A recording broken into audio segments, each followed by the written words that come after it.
I need to ask, what have you talked about before? It doesn't matter. It doesn't matter. Yeah, because everyone's got their own perspective on whatever book they're reading, and so we like to share all of them. So I mean, the book that I have today, and I'm not going to get right into it, but I'll just tell you the title. The title is called Attached. And so it's a little bit of psychology, but the subtitle is The New Science of Adult Attachment. And so there's this thing called attachment theory. It's brand new. And so I read this book. The theory, I think, isn't, but maybe the adult part is. Yeah, right. Yes. Well, it's the attachment theory is about what happens when you're a child, and then how that applies to relationships as an adult. And it's fascinating. So that's the book. What books do you have, Lisa, that you I've just finished Stamped from the Beginning, which basically I think it's one of those ones like Sapiens that you just kind of have to read, because even though the context of it is in the United States, it's like, every country follows it, like it's the story of many countries.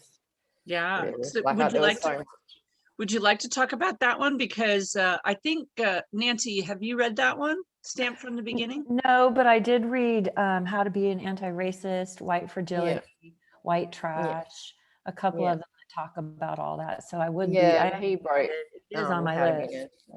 I mean, it's it's serious. Like I've actually listened to it, which is the first.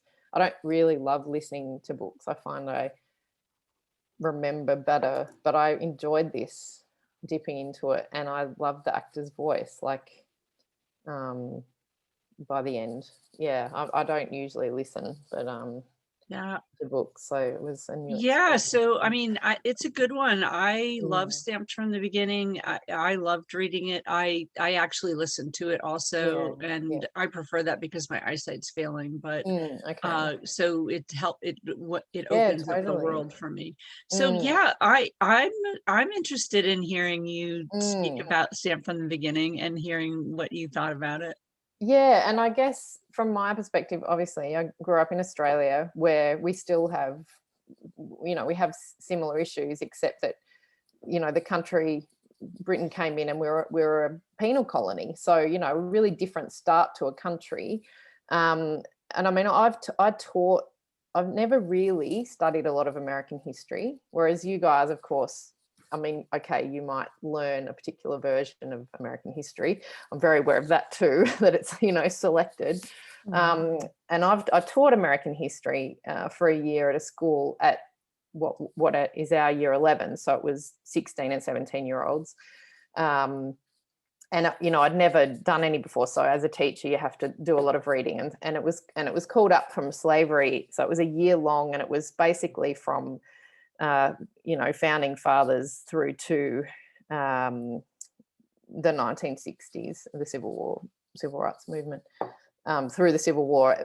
So it wasn't just about it involved obviously looking at how the US started. So like I've done reading, and I've taught that before, so I was very aware of a lot of the stuff that happened.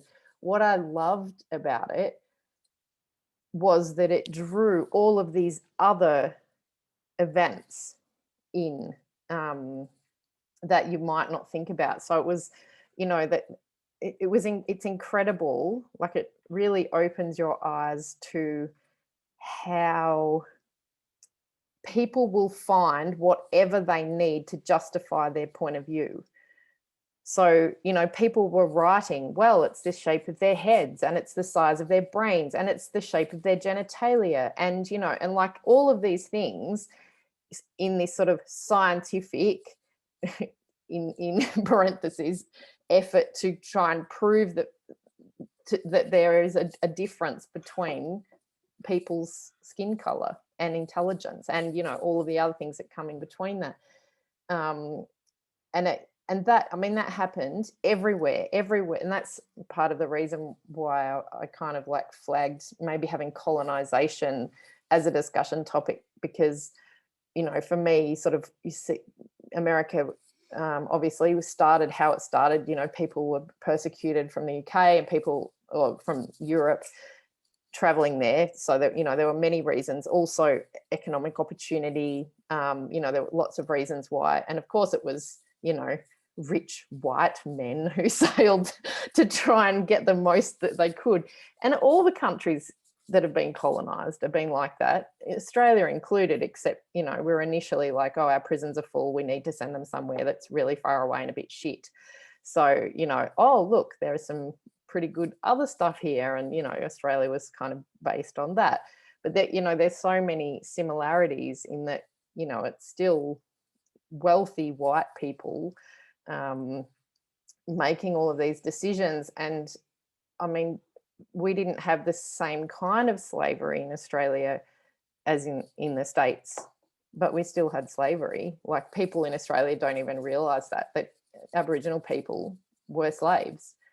They weren't, you know, people weren't necessarily shipped from Africa, but, you know, the Indigenous population were enslaved. So it just, you know, so right the way through, you know, I mean, he goes right through history and brings in all of these amazing people that I hadn't heard of. So that was really fascinating. And you know, some of the things that I had read before, and that was really good. And then you connect it to Australia, like the civil rights movement in the United States. You know, it was happening the same time in Australia, and they took kind of they looked to America as like, this is happening, because it, you know, there was segregation in Australia. There were separate pubs, there were Aboriginal kids couldn't swim in the swimming pools in the small country towns, they couldn't shop at the same shops, you know, and I mean, it was like apartheid without calling it apartheid. That was really awesome to read. What kind of shocked me was the more recent history that I didn't know about Ronald Reagan, and, like, you know, that kind of opened my eyes to, wow, I really need to kind of look into this more, about the Clintons, and, you know, that without realizing it. I mean, I haven't heard all of the stuff. I don't get the media that you guys do, of course, because I don't live there. So that was really fascinating, and that it's not a surprise that life is like it is. Like, I mean, you know, when you read the history and the efforts that people have gone to try and deny and subdue and, you know, push down people, that it's, you know, it takes a lot of time and patience and effort. Yeah. It's interesting, isn't it, how when you mentioned about the apartheid, and so apartheid, people naturally think of South Africa, and what a big issue so many countries made about, you bad South Africans, and look what you're doing, and da da da. And it was almost like the pot calling the kettle black, because a lot of the economic sanctions that went against South Africa came from countries that were still really engaged in it, but not paying attention to it, and kind of burying it and hiding it. And yeah, it's like you say, and Australia is one of them, absolutely. The thing about South Africa is it was really open. On your passport, you were black, white, or coloured. You know, I mean, it really was. I actually was lucky enough in 1990, I did my final year of school, and we had the first coloured South African exchange student ever at my school. So she was the first ever to leave South Africa. Glenda, her name was. She was amazing. We were really good friends, and yeah, it was like so long ago we didn't keep in touch. It was harder back then to keep in touch, but she had no idea what was happening in her own country. Now, this was right at the time where there were riots in Pretoria, and like there were a lot of deaths and a lot of things happening. Where she lived, had no idea. Media, no idea. She came to Australia and she was like, what is happening in my country? Like, this is unbelievable. Like, she was coloured, fairly privileged, so she had like Indian black background, and and she just had no idea. So that whole experience really opened her eyes. And I mean, you know, you sort of think, yes, it's really bad to have on your passport that they actually categorize you in skin color, but other places do that without, you know, it's all just happening without it's it being hidden. official. You know? Yeah, I think in that book, White Fragility, she does a wonderful job of highlighting that the hidden complicity, right, to keeping the conversation out of conversation. Like, we don't talk about that. And that's definitely in Australia. Like in Australia, there's this thing. It's like, well, how can you be Aboriginal because you're not black? You know, so like, because, you know, I mean, you can be Aboriginal and look like me. You know, it's not about your skin color at all. It's about your family and where you come from and your country. And you probably got a bit of that from Sand Talk. Like, it's, you know, it's like you can even be adopted kind of thing. Like, they will take you in and you are one of them and you are family. So and it's, but in Australia there's been this thing of like, well, you look black and so you're Aboriginal, and, you know, people will think of you a certain way, but then you can be like, well, you're not black enough.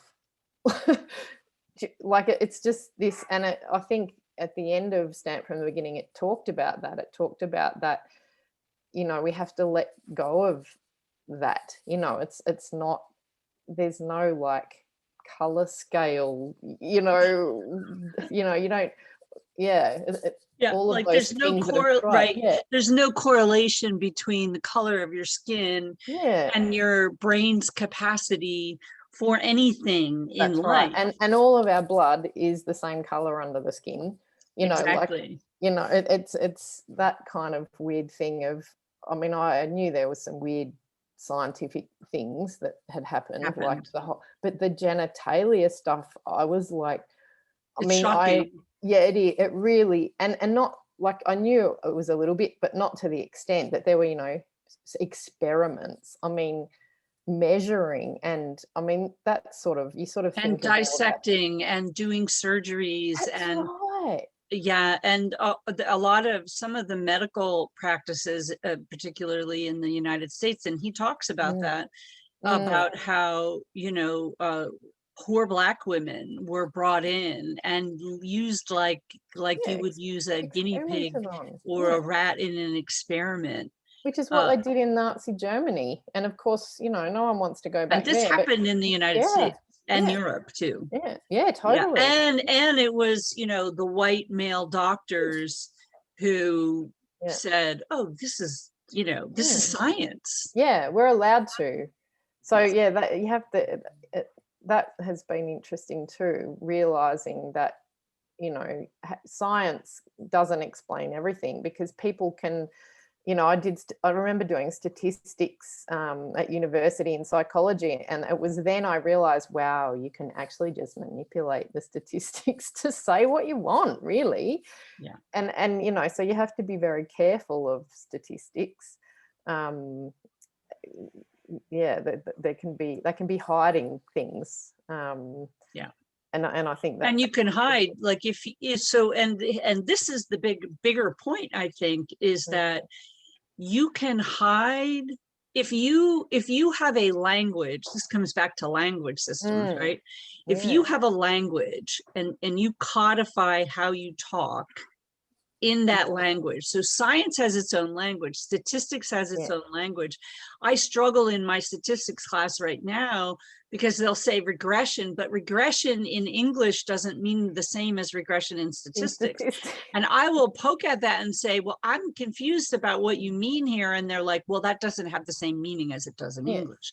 And but so then how do you tell your brain that, you know, when it's like this? So I'm like, well, but I'm in a literary space and now I'm in a math space, and you're telling me the meaning of this word doesn't mean this.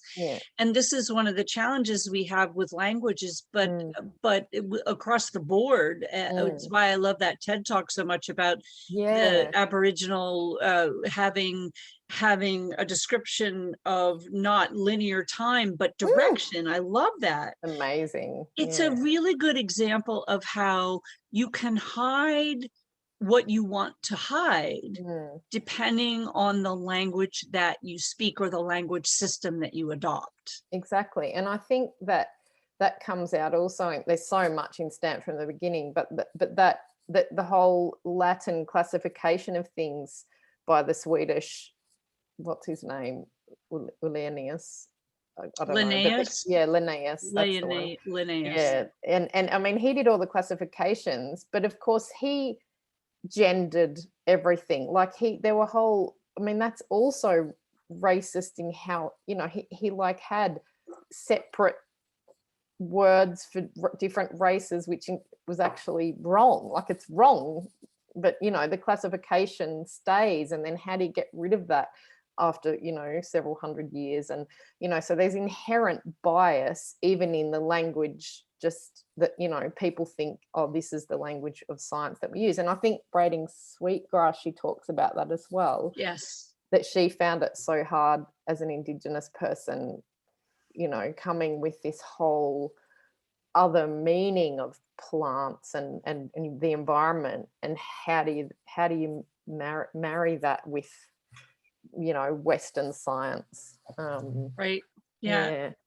Yeah, I'm glad you brought up about braiding sweetgrass, and I was wondering if that was gonna make an appearance, because I think about plant life a lot when I think about colonization. Because of course when the colonizers came to North America had a whole different look. You know, the plant life was very different.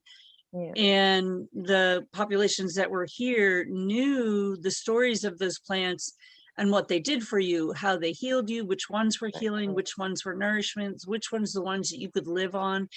I wrote a poem. When they grew, where when they to harvest. Yeah. I wrote my grandmother loved indigenous botanicals, and she would plant them. You know, she would go out and find them and plant them. And I have some I've planted here too, the pawpaw, which looks like a papaya. Yeah, we have pawpaw in Australia too. Yeah, so the version of it in North America, I'm sure that it's someplace in that, you know, in that evolutionary tree, there were all the pawpaws that were all, when Pangea was one big continent. Yeah. And that split apart, and the pawpaw that's called pawpaw here had to adapt and become deciduous, become not tropical. Okay, yeah. So it's deciduous, it drops its leaves, and then the fruit looks like a papaya, but it's shorter. Okay. And then the flesh converted, so the flesh is more like a cross between an apple and a banana. Oh, okay. Oh, yeah, so it's not that liquidy, lovely, silky. Yeah, it's this. I don't like them. So the plant actually had to make these adaptations, but the fundamental structure of the plant still has the shape of a woman's uterus. And the interesting thing about papaya to me is that, you know, you literally, there's so many nutrients and enzymes in a papaya, you literally could live on papaya. I know of people who are medical doctors who are young and coming up, maybe they're osteopaths, and they'll eat a papaya every day or half a papaya every day because the health benefits are so strong. Well, you see a plant that has the shape of a uterus, that's got to be a clue. Yeah, totally. And yet, when the colonizers came and there were pawpaws all over North America, a lot of those trees, significant numbers of them, were slaughtered, destroyed, the same way, you know, the indigenous peoples were often just slaughtered and destroyed. I imagine, I have this image in my head of, you know, them coming in their sailing vessels looking for, because it's all about the money, it's all about the economics, it always was. and looking for things that they could put on the ship to come to take back to Europe to sell. And things they recognized. So of course, if they didn't recognize it, if it wasn't familiar, then it didn't have value. Not, and or they might take it as a novelty. And so I imagine this story of, you know, the first crates of pawpaws and taking the pawpaws, putting them in crates. And you know, all papaya, and pawpaws no exception, has no shelf life. Totally. You have to you get it, you have to eat it within a week, and it's done. And it really smells. And then it really smells. And so I have this image of the mighty ships with crates of pawpaws, and they get they get a quarter of the way out on their journey, because it takes like a month to get back to Europe, or something similar. And now they have stinking, rotting crates of pawpaws on their ship. And the captain and the crew are like, damn, and they toss them overboard, and now they have this big hole of empty cargo space. And the whole thing is about money, and you have to fill that cargo space, and now they have wasted cargo space, and they hate the pawpaw. Exactly. And next time they come back, they say, chop it all down. Chop it all down, because even though it's a sustenance food for indigenous people, we have no use for it. We will never make that mistake again. Burn it. Yeah. Totally. Yeah. It's interesting too, your observation, I think, about so Australia being a penal colony, Australia didn't get the benefits of the huge economic influx, right? So you had people in Europe who were like, send the boats. Here's the money.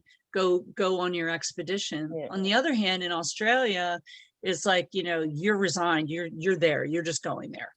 And so, but the mentality is still the same of like, how can we capitalize? How can we make this thing? So instead of getting ships of slaves coming and shipping them, because there was the money to fund that, they just instead turned that into, well, we'll just, instead of like in North America, where there was money funded, they basically said, well, we'll just kill anything that won't cooperate with us. We'll just destroy it if it's of no use. In Australia, it was like, well, what can we use, and who can we use, and how can we still capitalize? And so the slavery thing was still there, but it's just they just, instead of killing the indigenous, they just said, we'll make them all slaves. And we'll just take all the land. Like, there's no treaty. There's never been a treaty in Australia, and that's part of the issue. It was founded on the idea of terra nullius, which is like empty, that there was nothing there before. So legally, even that was an issue. Like, Britain claimed it as theirs, claimed it for the king, but based on this idea of terra nullius, that there was nothing there. So like, unlike New Zealand, where there was treaties made, there's never been a treaty between the Aboriginal people and the colonizers.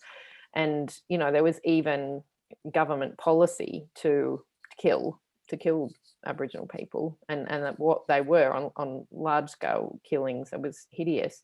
But so the slavery thing, they were also put into slavery, but because the population wasn't as high, I guess, but people just kept coming as well. Like, so they sent all of these people prisoners, and I mean, in that sense, they were also used as slaves. I mean, they were used to build things because they were there, because they'd committed a crime sometime, and it was pretty brutal. Tasmania especially, some of the stuff that I've read about the treatment of some of the prisoners, I mean, it's horrific, really, really brutal, and large scale prostitution, and it just really hideous. And then, as I guess people realized that there were opportunities, there was cheap land they could perhaps farm, and it was better, that we had a lot of people come from Ireland. And then the gold rush in the 1850s, they found gold in Victoria, so out of Melbourne. And then we had like a huge influx of Chinese, and you know, that with its own issues, its own racism, you know, they became the people to, you know, pick on. And so it's interesting. It's hard to believe when you dig into some of these books and some of these stories. It's hard to you know, there's that dissonance that happens where it's hard to come to terms with, you know, we are where we are because there's this history that came before us, and we sit on top of all of that.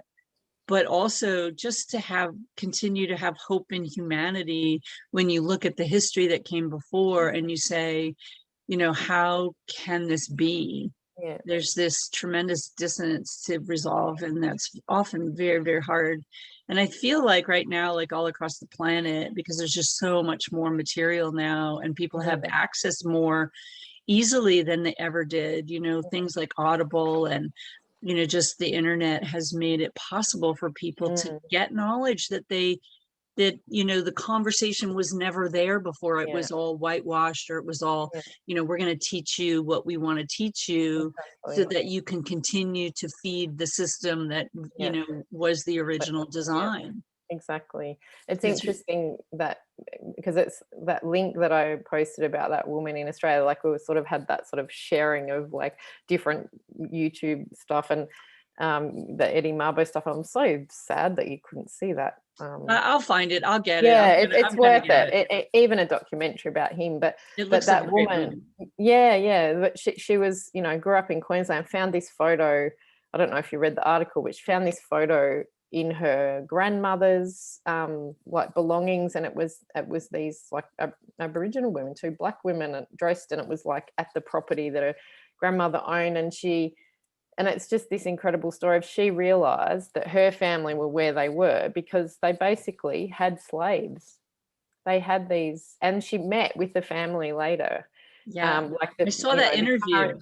And she met with the woman. And I just the woman had no hard feelings whatsoever. And that was amazing. And you could, in that interview, you could feel the sense of shame that she had on behalf of her family. Like you could feel how she was just touching the tip of the iceberg, and it was very profound for her.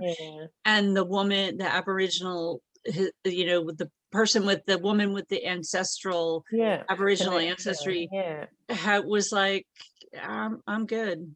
And in some ways it's those awkward, difficult conversations that need to happen for a country to move forward. I think that you know, there has to be some kind of meeting, recognition, acknowledgement. And I mean, the Australian government under Kevin Rudd said sorry for the stolen generation. So like in the United States and Canada and like even here, they took Sami kids from Nordic regions and put them into schools. The same in Australia, and they still keep doing it in Australia, even though the government has apologised. They still have huge levels of children taken from families, in Indigenous families, Aboriginal families, and you know, even though the government said sorry, like it was a huge thing for so many people, but it's like you still need to keep doing it. I think, you know, it's that it needs to be. You know, that is good, but it's like you got to keep going, because there's still people who didn't agree with it. There were so many politicians who were just like, nah, weren't with that, you know. And it's sort of, I don't know, you sort of I think it's as challenging as individual healing can be. You know, if you just look at a small family and, you know, where there might be trauma and abuse and like that, and just healing in a very small unit, as much work as that is, and then you just, you know, blow that up in terms of what it's like to heal a culture, what it's like to heal a country, how many conversations and dialogues have to happen.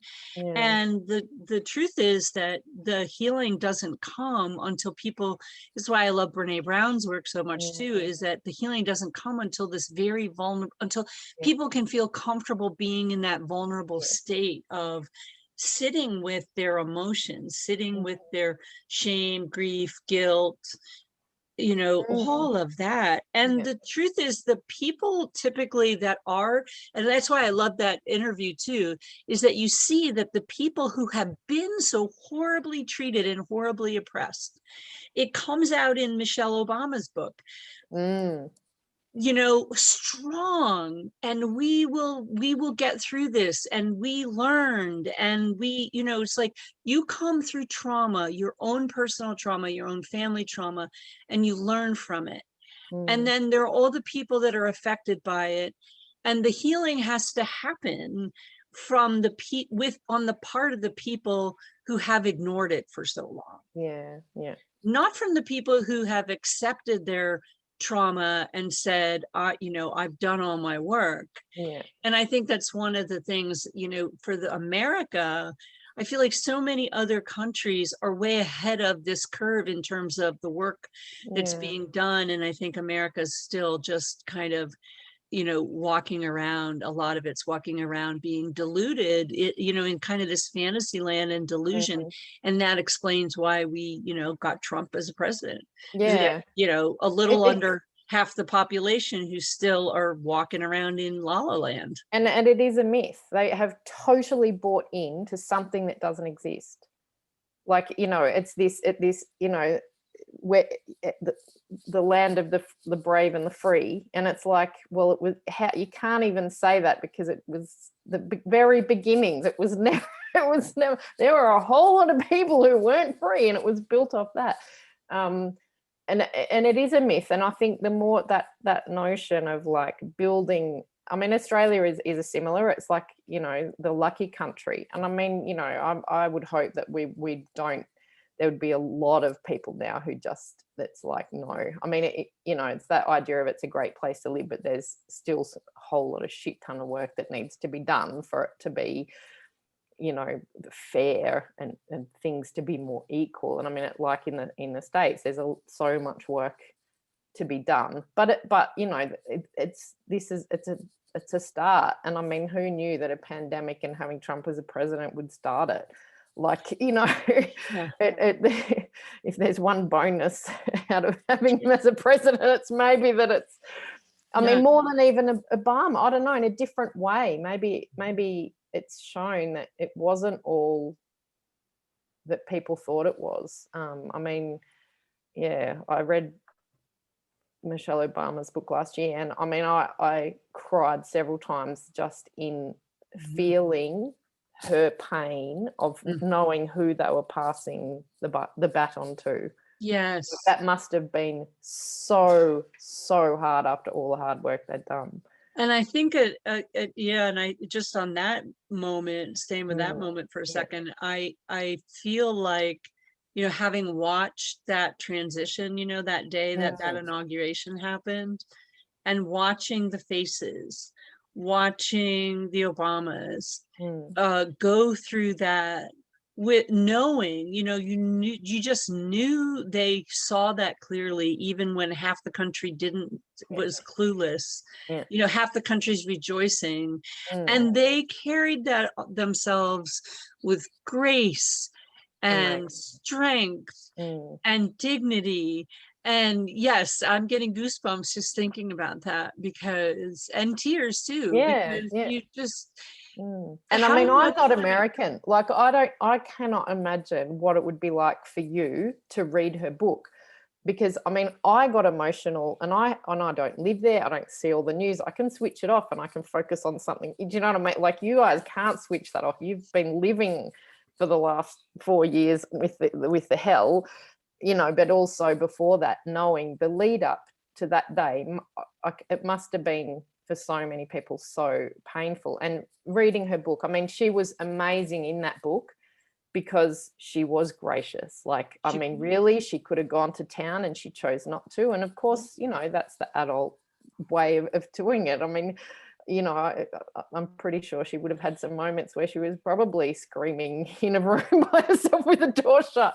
But it was, and I think because she wrote from the heart. I mean, I didn't really know much about her, being not, you know, didn't really know much about him. So it's given me Great Well, and I think, insight. well, they managed to keep that wonderful balance between, Mm. you know, their private lives and their Yeah. public lives. And she Yeah. was very clear about that too. You know, I love that one line where she said, you know, she had it as a goal that she would never have a photograph taken of her in a swimming suit. Like, so when he went on vacation in Florida, you know, to say that the beaches in Florida are safe again, and there was a picture of him, you know, splashing around with his daughter. She was never in those pictures because she said, no one is ever going to see me in a photograph. That's because not going you to be a need to photograph. have some kind of privacy in Yeah. in a crazy world that has no privacy. Yeah. Yeah, they And did really well. they that, did yeah. amazingly well. They just tremendous. And what did you think in Stamped from the Beginning? One of the things that I liked, and I wondered what you thought about it, is and clearly that's like a piece of life's work for him. It must have Amazing. so I just much was like, his research. brain must be just, he has the most amazing brain. I was like, oh my God. It's like, I mean, I don't know how long, it must have taken him 10 years to write. I mean, 20, clearly I it's don't know how long it is, it's a life, it's yeah. a life work. It's Yeah. just a beautiful piece of research. Incredible. And And told so really well. beautifully written. Yeah. Yeah. But what I really expected when I read it, I thought that it would be really very much just about America, the American story. And it was so much more than that. Yeah, it was. Yeah. Yeah, and that's what I really liked. I mean, yeah, it is. It's a global kind of picture, because, I mean, it has to be, because they didn't just appear in America by themselves. You know, it was, yeah, there was complicity. There was complicity all over the planet. Yeah, totally. And I remember there was once last year, somebody from the UK wrote on Medium about this incredible program. Obviously, it was amazing at the time in the 1960s, of how great and how racism wasn't as bad in the UK as it was. And I was kind of like, I'm a history teacher, so like, to me, it was like, if I had a student who wrote that, I would say, I'd sit them down and say, look, you know, like, I hope you realize that, like, there's been many hundreds of years before the 1960s of entrenched racism. Like, who do you think paid for ships, you know, to go from with slaves to the United, like, to America, to North America? Who do you think participated in that? It was many British families, like, you know. And I kind of like, I had to sort of stop my internal screaming of like, you've got to be effing kidding me, like, this is published out there, and people going, oh, this is amazing. And I mean, the program it was great. It sponsored, you know, black people from all over the world to come, but of course it also didn't talk about what happens when they were put in a tiny little sea town in the middle of nowhere, and they were the only black family. You know, it's like, because I'm pretty sure they weren't greeted with open arms, you know. Like, pretty sure they.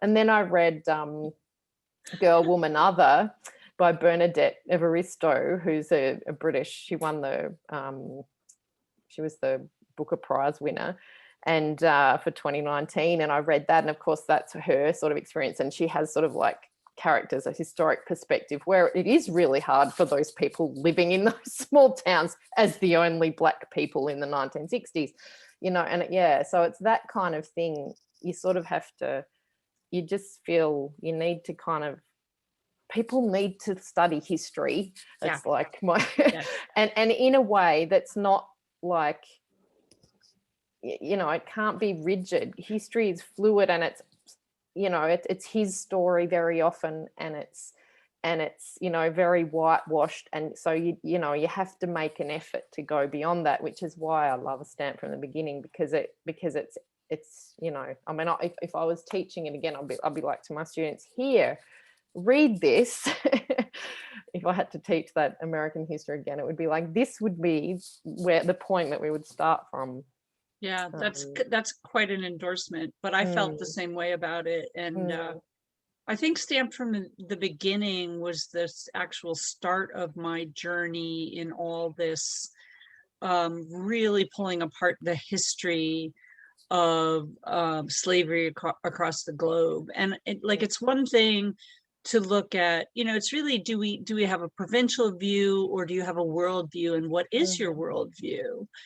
And there's lots of ways to look at the world, like if I was, on another planet or an alien coming down to Earth, well, what would I want to know about these beings? And to have that perspective of just being able to take that 50,000 foot level view of what's happening in history.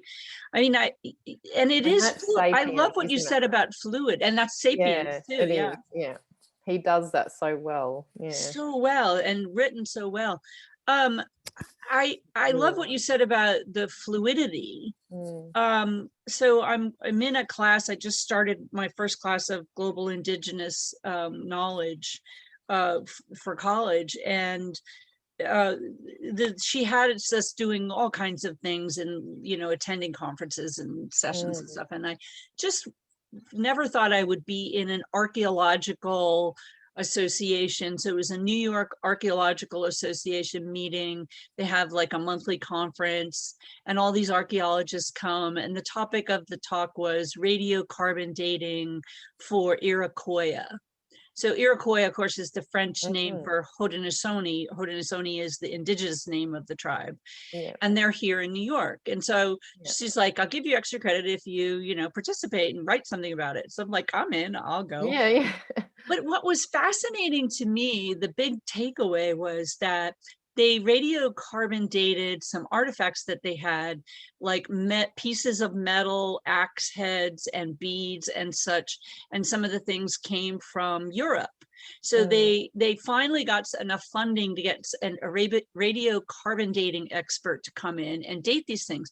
And what they thought about these things and how they traveled around the region and the trade that happened, what they believed and the assumptions that they made about internal conflicts between the tribes.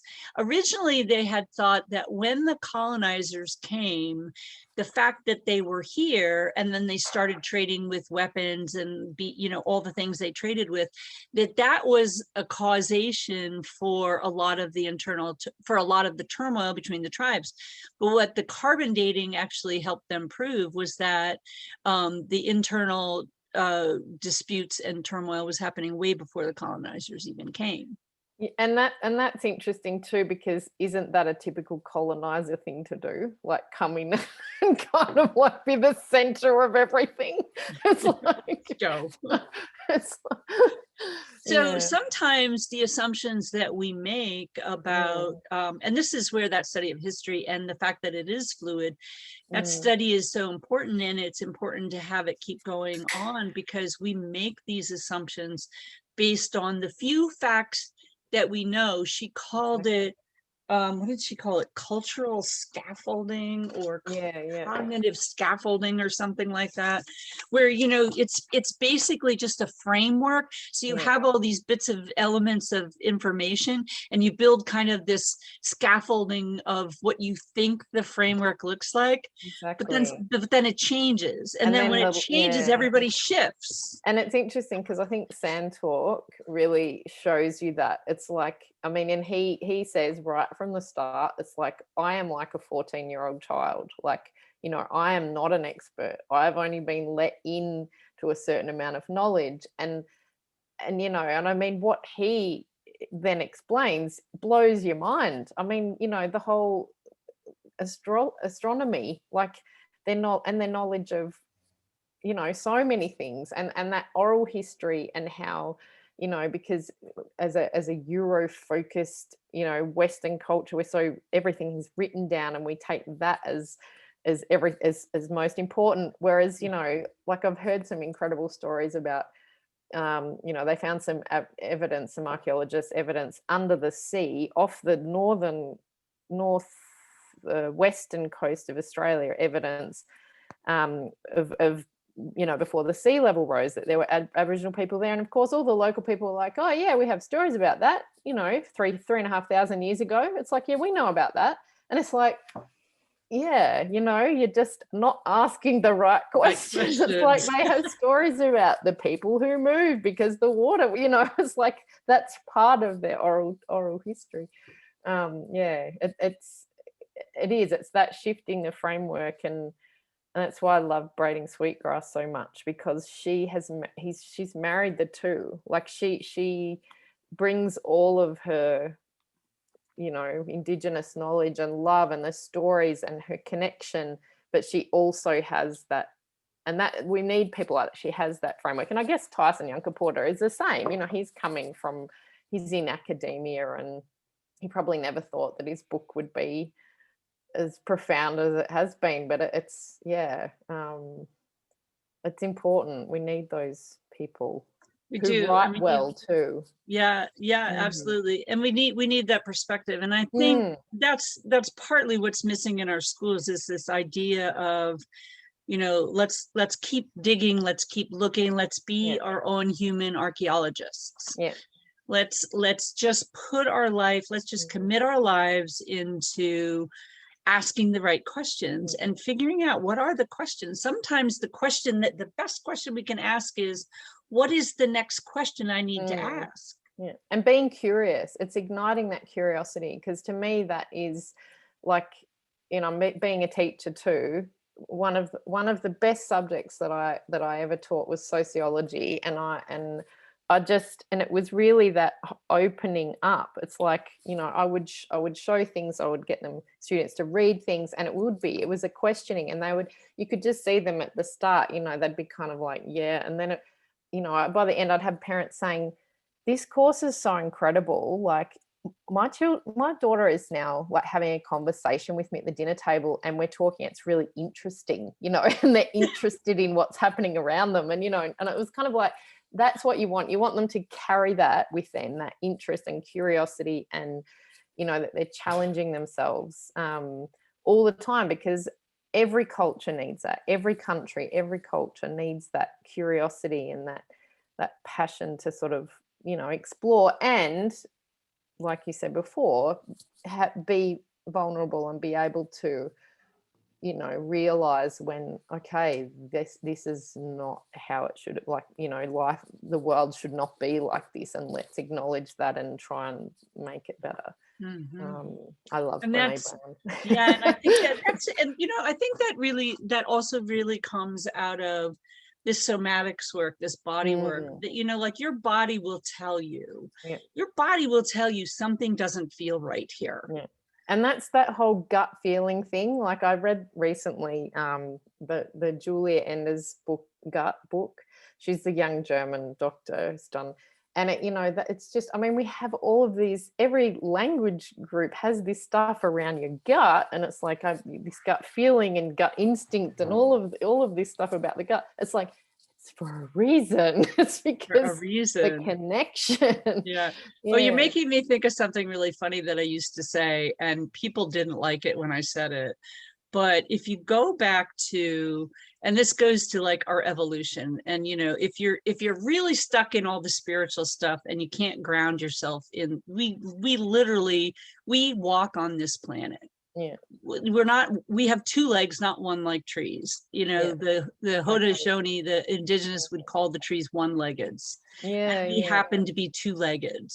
So we think because we have this autonomy, this makes us special. Well, it kind of does make us a little special. It makes us different than the trees and the plants, but we're still of the earth. Just because we can move like a tumbleweed doesn't mean that we're not of the earth. And somehow our autonomy and our development of our brain made us think that we're somehow separate from the earth. And I have a big spiritual practice, and I meditate, and I believe in the connection of all the things in the universe. but I also am very firmly grounded. My grandmother used to have the saying, she said, it's okay to have your head in the clouds, but make sure you keep your feet on the ground. And there was such wise wisdom in that saying. It was a very, very simple thing. But from a scientific perspective, if I look at biology, human biology, and evolution, when the egg and the sperm get together and they come together and they form a zygote. So that zygote is the multiplication. So you have now this complex ball, but there's no cellular differentiation yet. And when the cellular differentiation starts, the stem cells start to say, I'm going to be an eyeball, I'm going to be a lung, I'm going to be a foot, I'm going to be a, right? So all the differentiation happens. So from the zygote, that differentiation starts. The very first point of differentiation, and the development, I love this so much, the development of a human baby in the womb is a tracing in 9 months of our evolutionary path. And if you think of it that way, it's fascinating. So you have this massive ball, right? It's like a just over and over replication of what worked before. What worked before? Single cells come together, form a ball. Oh, that works. Okay, now what comes next? The very next thing, the first cellular differentiation that happens is called the gut tube. There you go. The gut tube. The gut tube becomes the tube that goes from your mouth to your anus. Coincidentally, it looks a lot like a worm. And I've told this story to people and they go, I'm more than just a brain on top of a worm.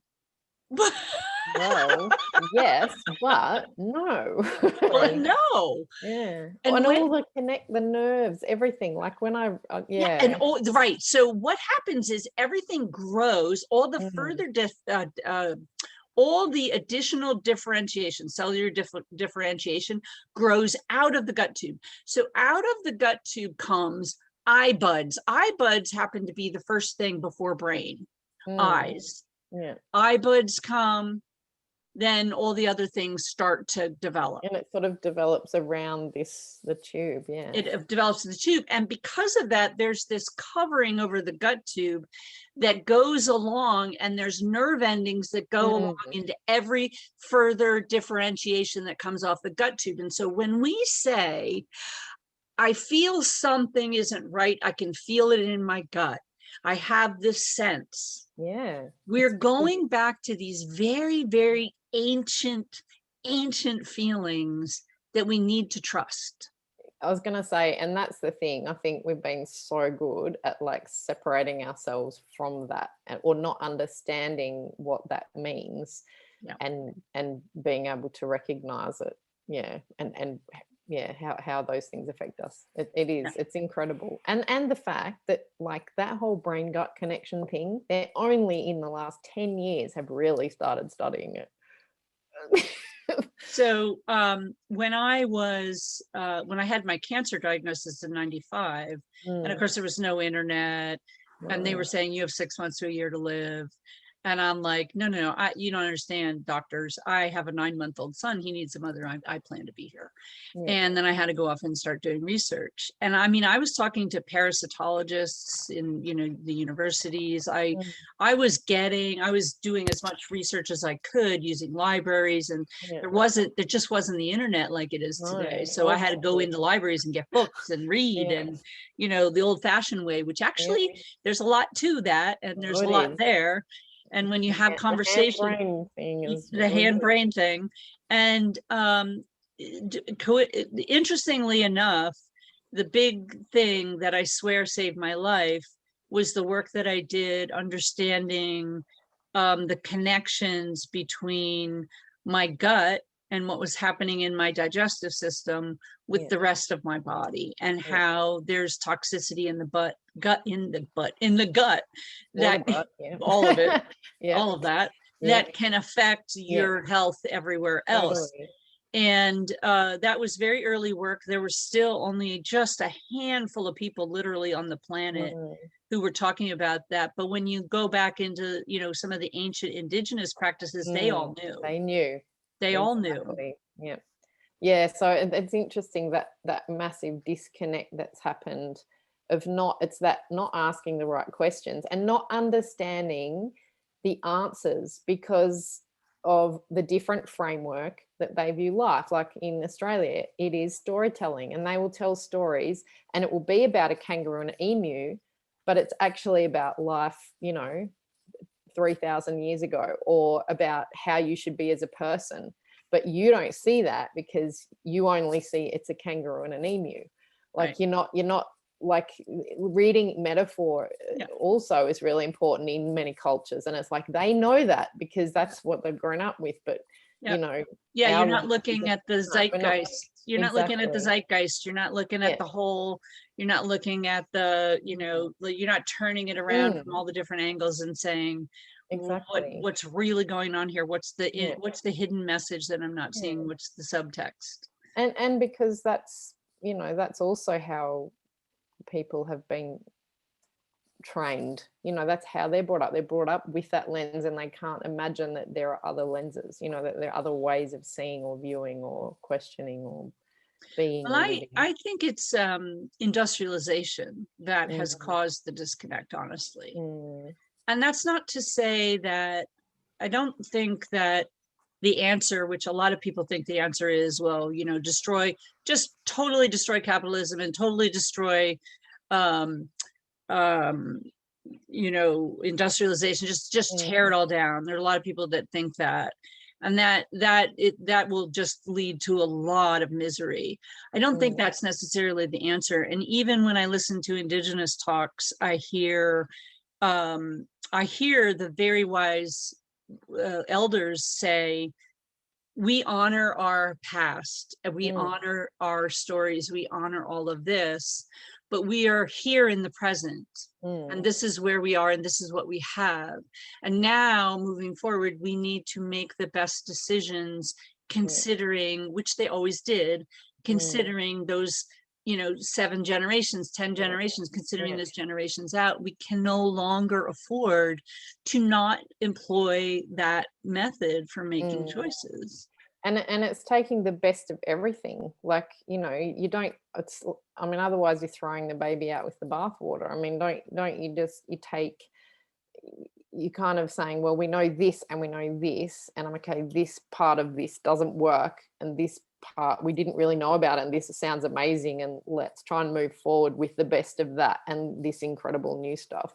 Like to me, that's what it's about, because people they're not going to want to live like it was. I mean, no one wants to go back to the 1800s. I can tell you now. Like, you know, you haven't read enough Charles Dickens if you want to go back to those times. You need to kind of move forward. But do we have to have things based on a system that's you know, means that certain people in society get a shit ton and a whole lot get nothing? Like, you know, there are other ways of being and doing that don't involve exploitation and misery for so many. So it's and those are the I think those are the truly meaningful works going forward. Those are the jobs, those are the things, you know, that we need to have people who are connected to their brains and their bodies, and they're really fully embodied, you know, how they're being and doing, and then working on those most difficult problems that face humanity. And the work of humanity right now is figuring out how to save humanity absolutely from extinction, because we already know we're really good extinction mongers. We are. And if we continue on that path, and I think that's the lesson that comes out of Sapiens too, totally. is if we have a choice right now. If we continue on this path, we are at that crossroads. We continue on the path of being expert extinction mongerers, right? Or we say, no, we are good at creation, and let's create the next thing, which is even better and more beautiful than Yeah. than maybe we've ever experienced before. Yeah. And that's possible. I think is. that's possible. I have hope. I have hope choose too. To be hopeful. And I think I get that hope through reading all these books. Totally. Because those people are hopeful. Like there so many, which is really nice. I just actually I follow just a little slight detour, Sonia Renee Taylor, who did the Body Is Not Apology. Yeah. She's just moved to New Zealand. She what?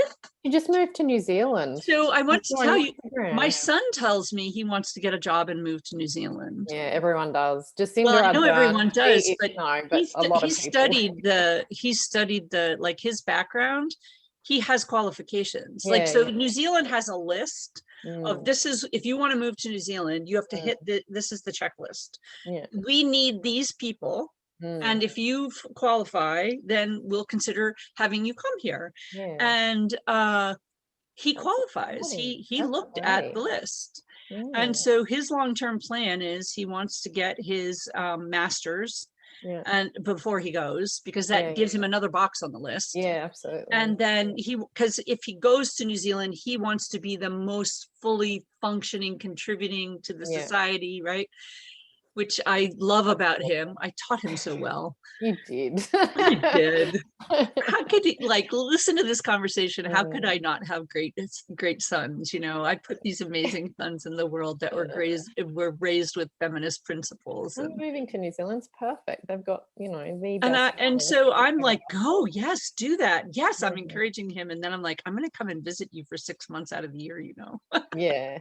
I mean, have internet, can work from anywhere. Yeah. And look at how they've managed themselves through all this stuff. She has such vulnerability. She has empathy. She shows such great leadership. I can tell you there are a lot of Australians who are very envious of New Zealand because we have unfortunately, a ridiculous white man as our prime minister in Australia. It's time for the white men to just kind of have the grace that the Obamas had when they I mean, we've had some good prime ministers who were white males, but this current one, he's just it's like every time he opens his mouth, his foot just flies in there.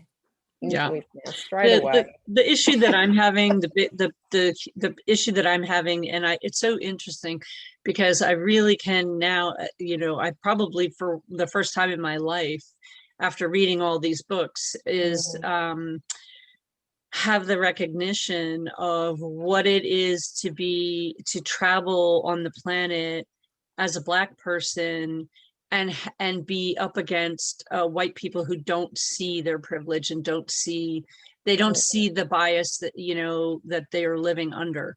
And now that I see that so clearly, now I also see very clearly when the white man is laboring under their anti-female, anti-feminist, their white male superiority, their patriarchal bias.